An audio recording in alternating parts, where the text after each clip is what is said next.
The Kethvar Empire ruled 17 star systems with the precision of a blade and the weight of iron chains. Their massive ships moved through space like dark metal mountains, casting shadows over planets that had forgotten what freedom looked like. For 300 years they had perfected the art of breaking spirits without breaking bodies. Fear was their greatest weapon, and they wielded it with surgical skill. Commander Vexthol stood on the observation deck of the orbital station above New Eden, watching the human colony below. The planet turned slowly beneath him, its blue oceans and green continents looking peaceful from this distance. But Vexthol knew better. Peace was an illusion. Order was what mattered, and order came through strength. "Status report," he commanded, his forearms folded behind his back. His gray skin gleamed under the artificial lights, and his black eyes reflected the planet below like dark mirrors. "All sectors reporting normal compliance levels," replied his aide, Lieutenant Nexcal. "Food distribution is on schedule. Work quotas are being met. The humans continue to follow protocols." Vexthol nodded. The humans had been surprisingly easy to control once they understood the rules. Unlike some species that fought until they were extinct, humans seemed to have a survival instinct that overrode their pride. They bent rather than broke. This made them useful workers and decent slaves. Down on New Eden's surface, the human city of Haven sprawled across the valley floor like a gray stain. The buildings were functional but ugly, built by the Kethvar to house workers efficiently. The old human architecture had been torn down years ago. Beautiful things made people remember better times, and memories led to rebellion. Sarah Chen walked through the morning shift change, her head down and her hands in her pockets. She had learned long ago not to make eye contact with the security drones that floated through the streets. The mechanical spheres recorded everything, looking for signs of trouble. A laugh that lasted too long, a smile that seemed too genuine. Any expression of joy was suspicious. She passed the education center where human children learned Kethvar language and customs. Their own history was forbidden. Earth was never mentioned in their lessons. The children learned that humans had always been part of the Empire, that the Kethvar had rescued them from chaos and given them purpose. Sarah remembered different times. She had been 20 when the Empire came to New Eden. She remembered the first human settlement, the excitement of building a new world, the hope that filled every conversation. She remembered her brother David, who had died in the Resistance. She remembered her sister-in-law Maria, who had been taken to the re-education camps and never returned. Now she lived in a small apartment and worked in a food processing plant. She kept her memories locked away like dangerous weapons, taking them out only in the deepest darkness of night when the surveillance was lighter. The work bell rang across the city. Thousands of humans moved through the streets like water finding its level. Flowing toward factories and facilities, they moved quietly, efficiently. The Kethvar had trained them well. In the central square, a massive screen displayed the day's announcements. Productivity targets, new regulations, reminders about proper behavior. The voice that read the announcements was smooth and calm, speaking in the human language but with the slight electronic distortion that marked it as artificial. "Citizens," the voice said, "remember that compliance is survival. Order is peace. The Empire protects those who serve willingly." Sarah had heard these words thousands of times. They were carved into buildings, printed on work permits, broadcast every hour. The Kethvar understood that repetition made truth. Say something often enough and people began to believe it. But sometimes, late at night when the city was quiet, Sarah could hear other sounds. Whispered conversations in hidden rooms, soft crying from apartments where people grieved in secret, the small rebellions of the human heart that no empire could fully crush. There was Mrs. Patterson, who still hummed old Earth songs while she worked, so quietly that only she could hear them. There was Tom Rodriguez, who drew pictures of flowers in the dirt with his finger when he thought no one was watching. There was little Marcus Chen, her nephew, who asked questions about the stars that showed he still had wonder in his heart. These tiny acts of defiance gave Sarah hope. The Kethvar might control their bodies and their days, but they had not conquered the human spirit completely. Not yet. As she walked to work, Sarah noticed a new poster on the wall of a government building. It showed a human family standing beside Kethvar soldiers, everyone smiling. The text read, "Together we build tomorrow." The humans in the picture looked happy and grateful. Sarah knew they were actors. probably killed after the photo was taken to prevent them from spreading the truth. The Kethvar were thorough in their cruelty. They studied each species they conquered, learning what made them strong and how to break that strength. For humans, they had discovered that isolation was key. Separate families, forbid gatherings, make people afraid to trust each other, turn neighbors into informants. But they had also learned something else about humans that they did not fully understand. Humans bonded with their young in ways that made them dangerous when those children were threatened. The Kethvar had noted this in their files but dismissed it as a minor weakness to be managed. They would learn better soon enough. Sarah reached the processing plant and took her place at the production line.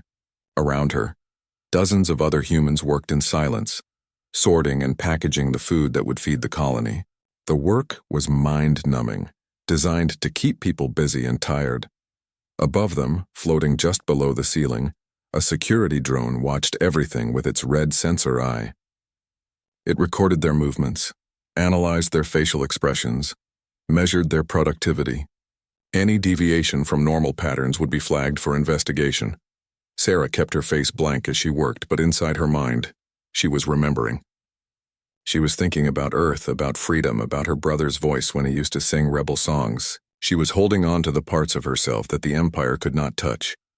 In the distance, the orbital station caught the morning sun and flashed like a metal star. Up there, Vexthal was probably reviewing reports and planning new ways to tighten control. The Kethvar believed they had won completely. They thought the humans were broken. They were about to discover how wrong they were.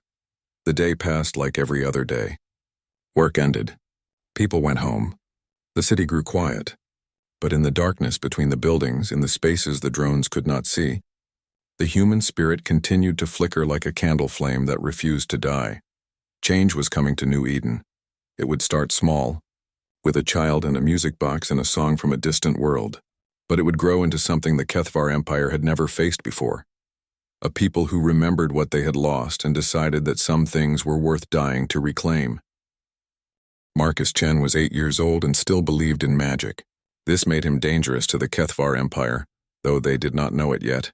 He believed that somewhere among the stars was a place called Earth, where his grandmother had been born. He believed that music could make people happy. Most dangerously of all, he believed that beautiful things were worth keeping safe. His grandmother, Elena Chen, lived in the same apartment block as Marcus and his mother. Elena was 93 years old and remembered the time before the Empire. She had been among the first human settlers on New Eden, back when the planet had been a dream of freedom rather than a prison of gray buildings and silent streets. The Kethvar allowed elderly humans to live if they caused no trouble. Elena was considered harmless. She worked in the textile plant until her hands became too weak to operate the machines. Now she spent her days in her small apartment reading approved books and watching approved entertainment programs. But Elena Chen had secrets. "Marcus," she whispered one evening when he came to visit, "I want to show you something special." She led him to her bedroom closet and pushed aside the hanging clothes. Behind them was a loose panel in the wall. Elena worked it free with her fingernails, revealing a small hidden space. Inside were objects that could have gotten her killed. Photographs of Earth, a few books printed in real paper, and a small wooden music box. Marcus stared at these forbidden treasures with wide eyes. "Grandma, what are these?" "These are pieces of our history," Elena said softly. "The Kethvar took almost everything from us, but I kept these safe. This music box belonged to your grandfather. He brought it from Earth when we first came to New Eden. The music box was beautiful.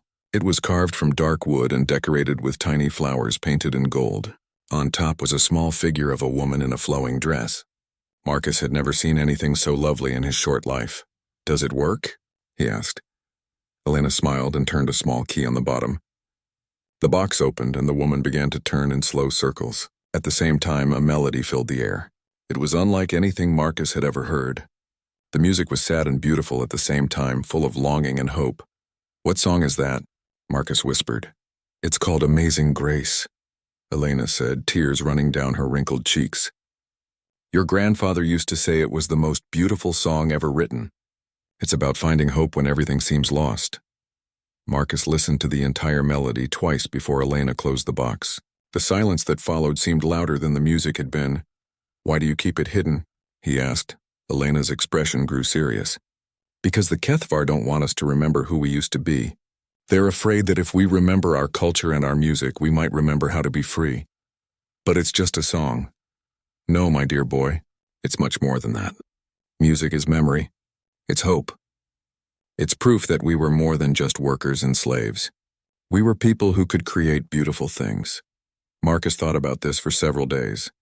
He could not get the melody out of his head. He hummed it quietly while he walked to school.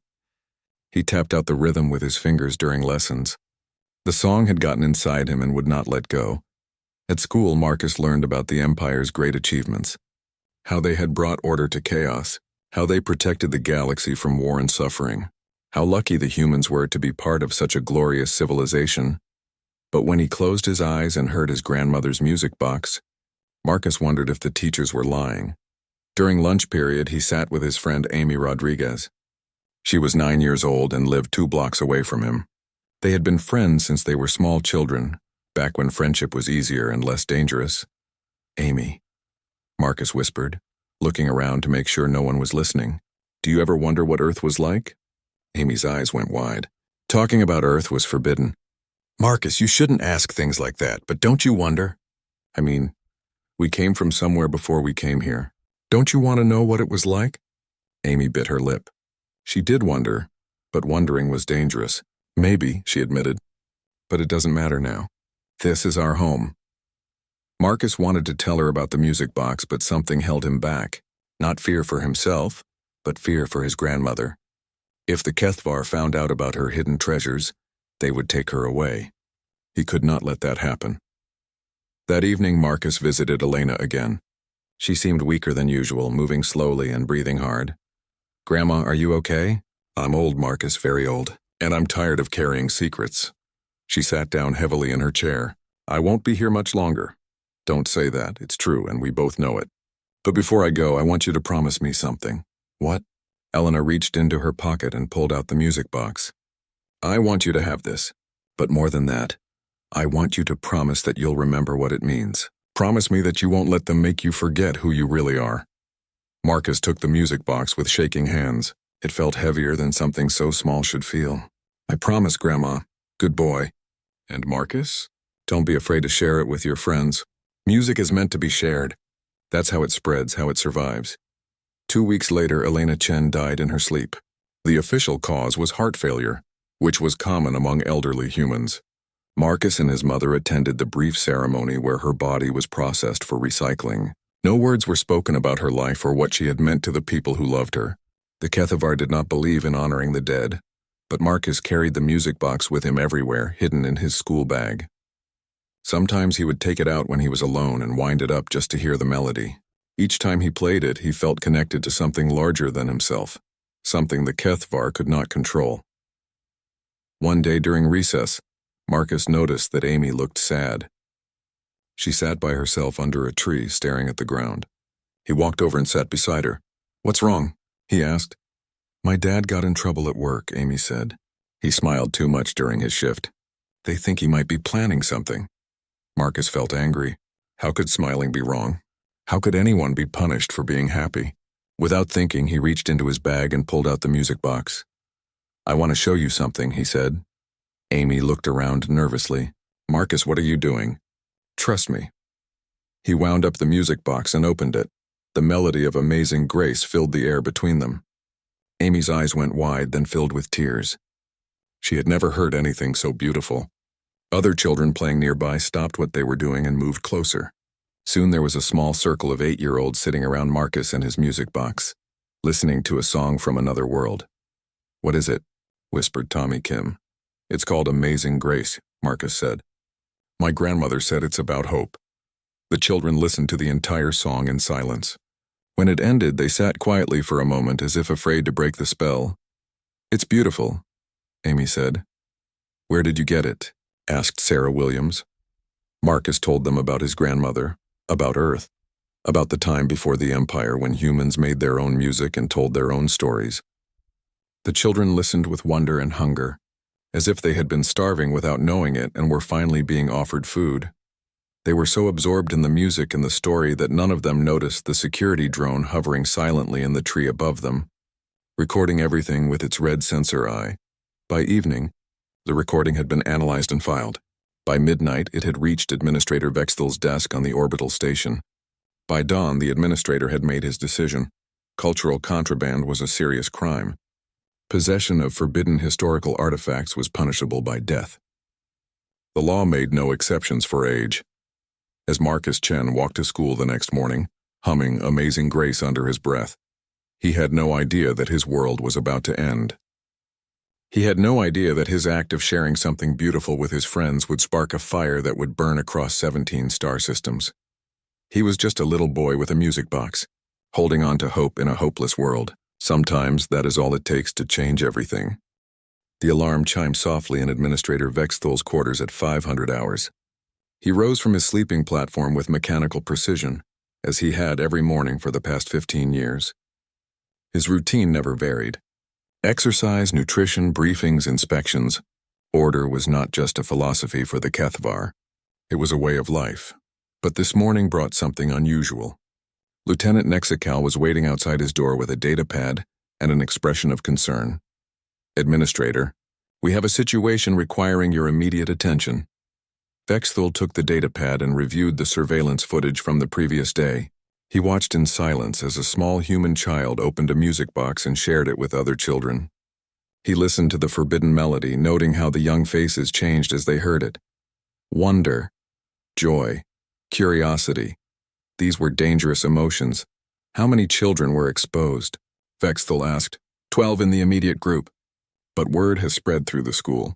Possibly dozens more know about it by now. Vexthel nodded grimly. This was how rebellion started. Not with weapons or grand speeches, but with small acts of defiance that grew like infections. If left unchecked, this music box could undo decades of careful conditioning. Bring me the child. Bring me the artifact. Prepare a public execution platform in the central square. Sir, the subject is a minor, only 8 years old. The law is clear, Lieutenant. Age is irrelevant. Cultural contraband is a capital offense. We cannot show mercy or we invite chaos. Marcus Chen was pulled from his bed at dawn. He had time only to grab the music box before the Kethvar soldiers dragged him from his apartment. His mother screamed and tried to follow, but the soldiers pushed her back and sealed the door behind them. By noon, the entire colony had been ordered to gather in the central square. Work stopped. Schools emptied. Every human on New Eden was required to witness what happened to those who broke the law. A raised platform had been constructed in the center of the square. On it stood a single chair and an execution post. Floating above were dozens of recording drones, ensuring that every angle would be captured and broadcast throughout the Empire. Marcus sat in the chair, still wearing his school clothes, clutching the music box to his chest. He was frightened but trying not to cry. His mother stood in the crowd below, held back by guards, tears streaming down her face. Vexthel stepped onto the platform, resplendent in his ceremonial armor. His voice boomed across the square through amplifiers. Citizens of New Eden, he began, you are gathered here to witness justice. This child has been found guilty of possessing forbidden cultural artifacts. He has contaminated other children with illegal memories of a dead civilization. Such crimes threaten the order and stability that protect us all. In the crowd, Sarah Chen felt something break inside her chest. This was her nephew, her brother's son, the only family she had left. Marcus was just a baby when the Empire took control. He had never known freedom, never seen Earth, never threatened anyone. He was guilty only of listening to a song. The penalty for cultural contraband is death, Vexthel continued. There can be no exceptions. The law protects all citizens equally, but it must be obeyed equally as well. He drew his plasma pistol and aimed it at Marcus's small head. The boy looked up at him with wide, dark eyes. Do you have any final words, criminal? Marcus was quiet for a long moment. Then, in a voice so soft that the amplifiers had to strain to catch it, he began to sing. Amazing Grace, how sweet the sound. His young voice carried across the silent square. Every human in the crowd felt something stir deep inside them, something they had thought was dead. Memory, hope, the knowledge that they had once been more than slaves. That saved a wretch like me. Some of the older humans began to weep. They remembered other songs, other times. They remembered what it felt like to be human. I once was lost, but now am found. In the crowd, Sarah Chen felt her hands clench into fists. Her nephew was about to die for the crime of keeping their heritage alive. This beautiful, innocent child would be murdered for sharing a song. Was blind, but now I see. Marcus finished the verse and looked up at Vexthul with no fear in his eyes. My grandmother said that music never really dies. Even if you kill me, the song will go on. Vexthul pulled the trigger. The plasma bolt struck Marcus Chen in the center of his forehead, killing him instantly. His small body slumped forward in the chair, and the music box fell from his lifeless hands to clatter on the platform. For a moment, there was absolute silence. Then Sarah Chen screamed. It was not a cry of grief or despair. It was a sound of pure rage of a soul finally pushed beyond its breaking point. The sound tore across the square like a battle cry, and suddenly other voices joined it. Dozens, then hundreds of humans screaming their fury at the sky. The guards raised their weapons, but the crowd was beyond caring about death. They surged toward the platform, and only the threat of orbital bombardment stopped them from tearing Vexthul apart with their bare hands. But the damage was done. The execution that was meant to end resistance had instead lit a fire that would burn across the galaxy. Within hours, recordings of Marcus's death had been smuggled off-world through hidden quantum transmitters. The image of a small boy singing in the face of death spread from colony to colony, from work camp to prison ship. Humans who had given up hope watched their nephew, their son, their future murdered for the crime of remembering where they came from. On Kepler Station, miners who had worked in silence for 20 years suddenly refused to enter the tunnels. On New Terra, agricultural workers began sabotaging harvesting equipment. On the prison ships that carried political dissidents, inmates turned on their guards. Dr. Sarah Chen, Marcus's aunt and a former Earth Defense Force medical officer, had been living quietly as a factory supervisor for 15 years. She had buried her military training, hidden her tactical knowledge, and tried to blend in with the other broken survivors. The night after Marcus's execution, she dug up the weapons cache she had hidden in the forest outside Haven. Plasma rifles, explosives, communication equipment all carefully preserved and waiting for a day she had thought would never come. That day had arrived. Sarah began reaching out to other veterans, other survivors who had skills the resistance would need. Former soldiers, engineers, pilots, intelligence officers, they were all still there, hidden among the general population like seeds waiting for the right conditions to grow. The response was immediate. Marcus's death had awakened something in the human spirit that the Kethvar had never understood. It was not just anger or grief. It was the recognition that some things were worth dying for. On 17 worlds, humans who had spent decades in quiet submission suddenly remembered what freedom looked like. They remembered that they were not just workers or slaves. They were the children of Earth, the species that had crossed the void to build new worlds among the stars. The Kethvar had made a fatal error. They had studied human psychology and learned that humans could be controlled through fear, but they had missed something crucial about human nature. When pushed too far, humans did not break. They exploded. The rebellion that followed Marcus Chen's death was unlike anything the Empire had faced before. Previous uprisings had been organized, predictable, led by identifiable leaders who could be captured or killed. This was different. This was primal, emotional, and absolutely without mercy. Human janitors poisoned the water supplies of government buildings. Human mechanics sabotaged the life support systems on orbital stations. Human servants slipped bombs into the bedrooms of Kethvar administrators. They fought with farm tools and stolen weapons, with improvised explosives in their bare hands. Most died in the attempt, but each death only inspired others to take their place. The Empire's response was swift and brutal. Entire cities were bombed from orbit. Thousands of humans were executed as examples. The Kethvar threw their full military might against the rebellions, confident that superior firepower would restore order. But for the first time in their imperial history, the Kethvar discovered that some enemies could not be defeated through terror. The humans had finally found something they feared more than death: living without dignity. In the rubble of Haven's central square, Marcus Chen's music box lay broken and silent. But the song he had died singing spread from world to world like wildfire, carried by voices that the Empire could not silence.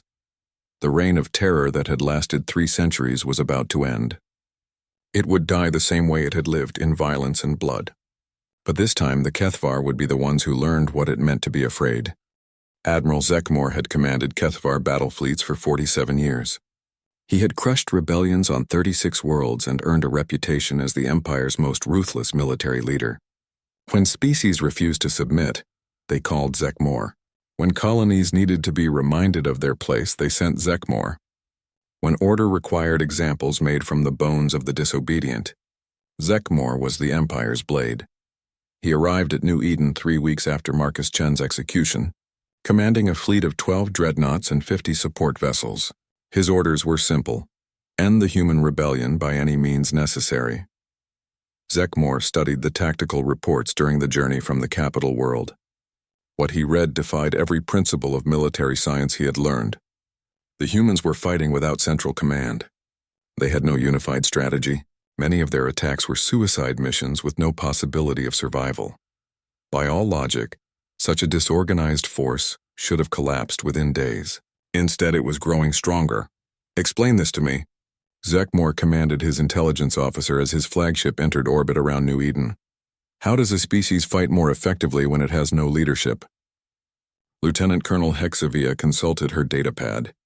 The psychological analysts believe the humans are operating on pure emotion, Admiral. The death of the child seems to have triggered some kind of biological response. They appear to value individual sacrifice over collective survival. Madness, Zekmor muttered. No species can sustain that kind of behavior. They will burn themselves out within a month. But as his fleet took position around New Eden, Zekmor began to see evidence that the humans were not burning out. If anything, their attacks were becoming more sophisticated and more daring. On the planet's surface, Dr. Sarah Chen had established a command center in the ruins of an old mining facility. Around her, dozens of former soldiers and engineers worked to coordinate resistance activities across the colony. They had weapons now, captured from dead guards and stolen from armories.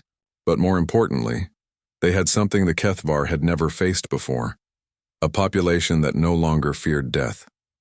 Report from Sector 7, called out Lieutenant Maria Santos, one of Sarah's former Earth Defense Force colleagues. The comm relay is down. 3 volunteers succeeded in overloading the power core before the guards could stop them. Sector 12 reports. The water treatment plant has been sabotaged, added Sergeant John Kim. That will force the Kethvar to bring in supplies from orbit. Sarah nodded grimly. Each successful mission cost human lives, but the volunteers kept coming.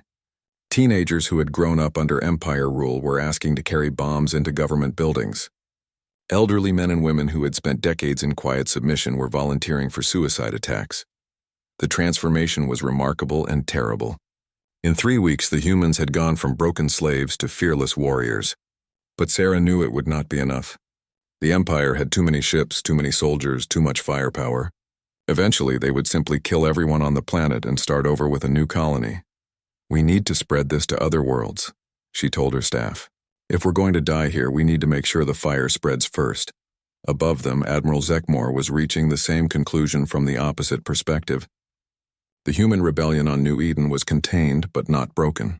Worse, reports were coming in of similar uprisings on 17 other worlds. The death of one child had somehow triggered a galactic insurrection. Admiral, his communications officer reported, we're receiving urgent transmissions from Fleet Command.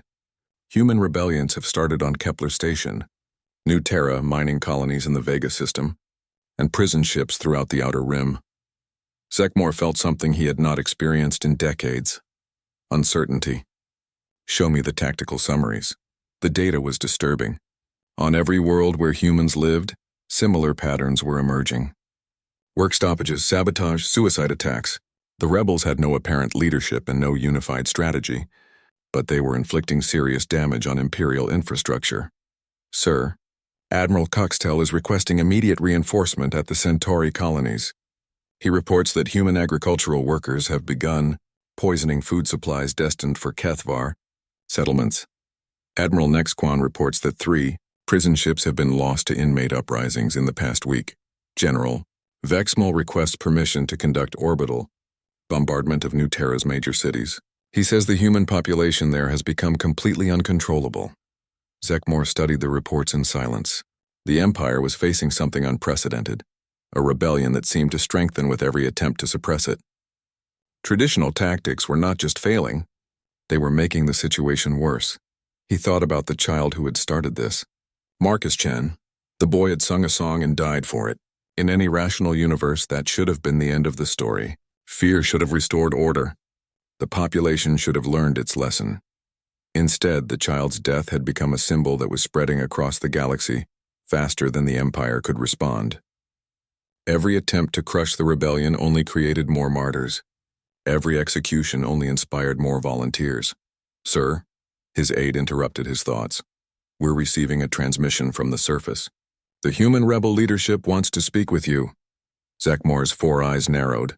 Patch it through. The main screen flickered to life, showing the interior of what looked like a damaged building. A human female stood in the center of the image, wearing a mixture of civilian clothes and military gear.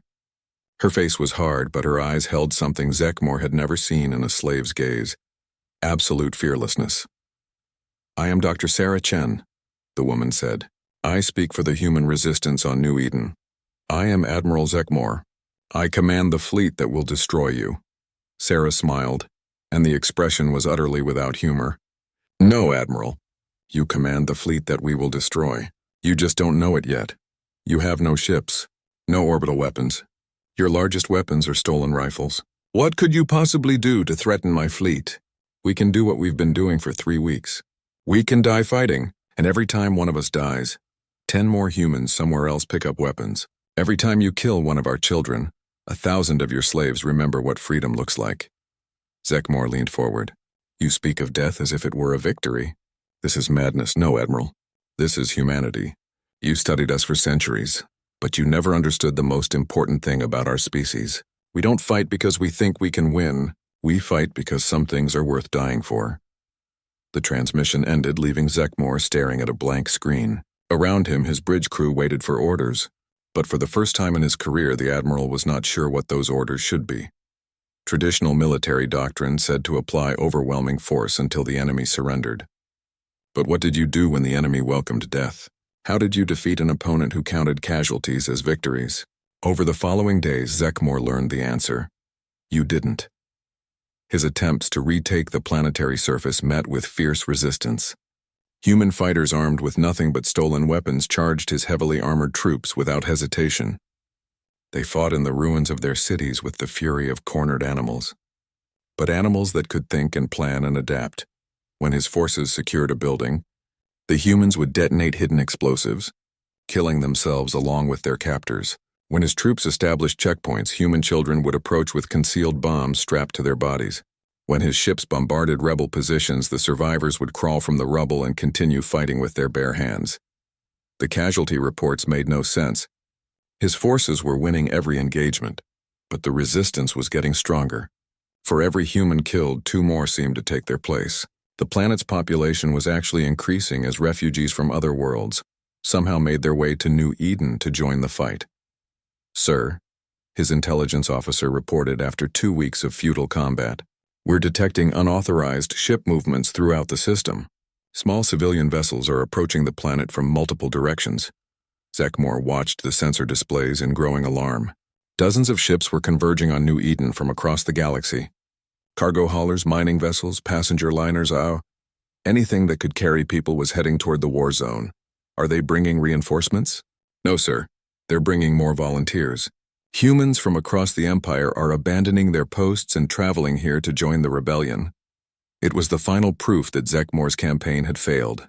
Instead of crushing the human spirit, his military action had transformed New Eden into a beacon that was drawing rebels from across the galaxy.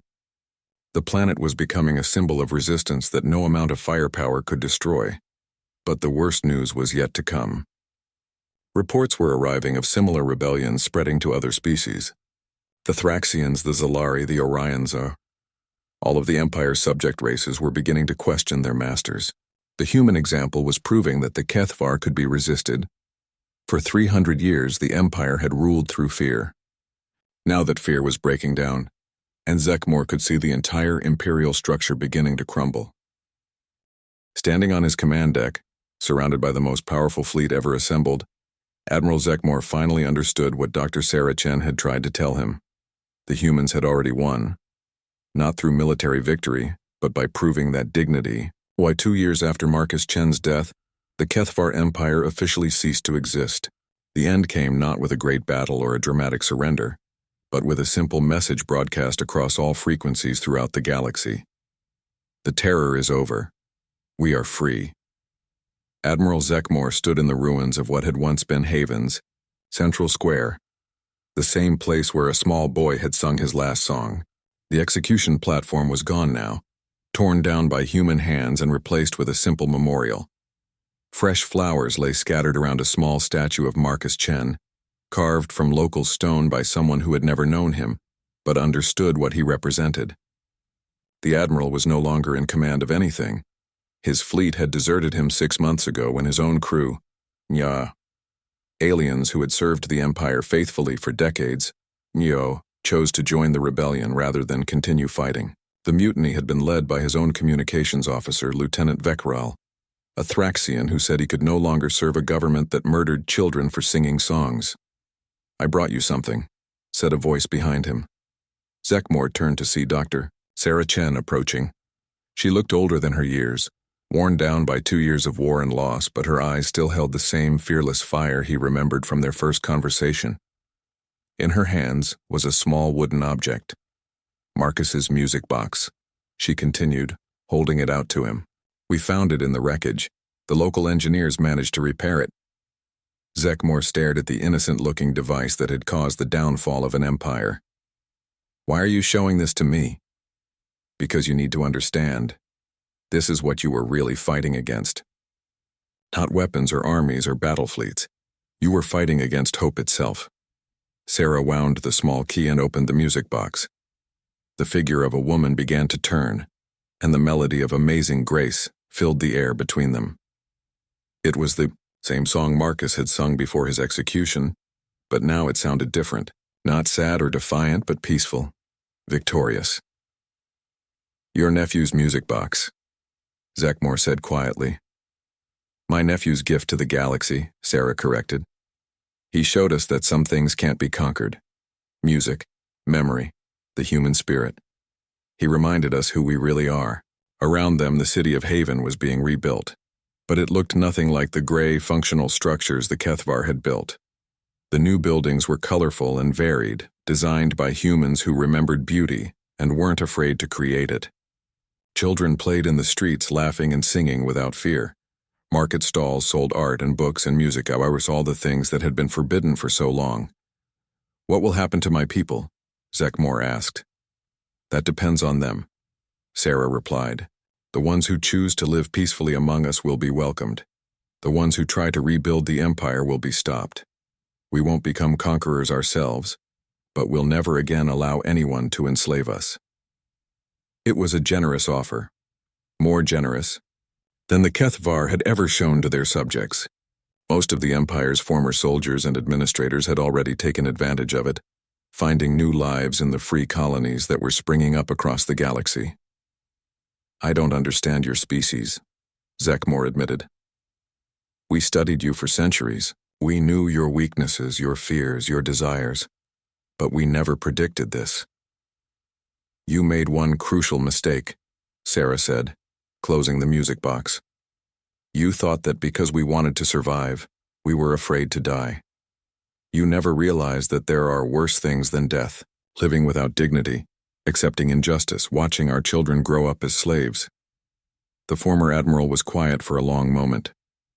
"The child, Marcus, what was special about him? Why did his death succeed where other martyrs had failed?" Sarah smiled, and for the first time since Zekmor had known her, the expression was genuinely warm. "Nothing was special about him. That's exactly the point. He was just an ordinary little boy who loved his grandmother and wanted to share something beautiful with his friends. When you killed him, you proved that the Empire was willing to murder innocence itself to maintain control. That's when people realized that no one was safe. That's when they decided that dying free was better than living as slaves." In the distance, a group of children ran past, playing some kind of game that involved a lot of running and shouting. Among them were human children, Thraxian younglings, Zalari cubs, and even a few young Kethvar. They played together without any awareness of the species barriers that had once seemed so important. The galaxy is different now, Sarah observed. Your empire kept the species separate, afraid of each other. But when we all fought together against tyranny, we discovered that we're not so different after all. Fear was the only thing that divided us. Zekmore watched the mixed group of children with something like wonder. What will you call this new government?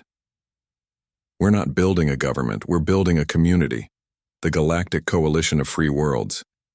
Every species gets a voice. Every world gets to choose its own path. We'll work together when we need to, but no one will rule over anyone else. It was a radical concept, so different from the rigid hierarchy of the Empire that Zekmore could barely comprehend it. And if species disagree, if there are conflicts, then we'll talk about them. We'll negotiate. We'll find solutions that work for everyone. It won't be perfect, but it will be free. The sun was setting over New Eden, painting the sky in shades of gold and red. The same sun that had witnessed Marcus Chen's execution now shone down on a world where children could sing whatever songs they wanted, where people could remember their history without fear, where hope was no longer a crime punishable by death. There's something else you should know, Sarah said as they prepared to part ways.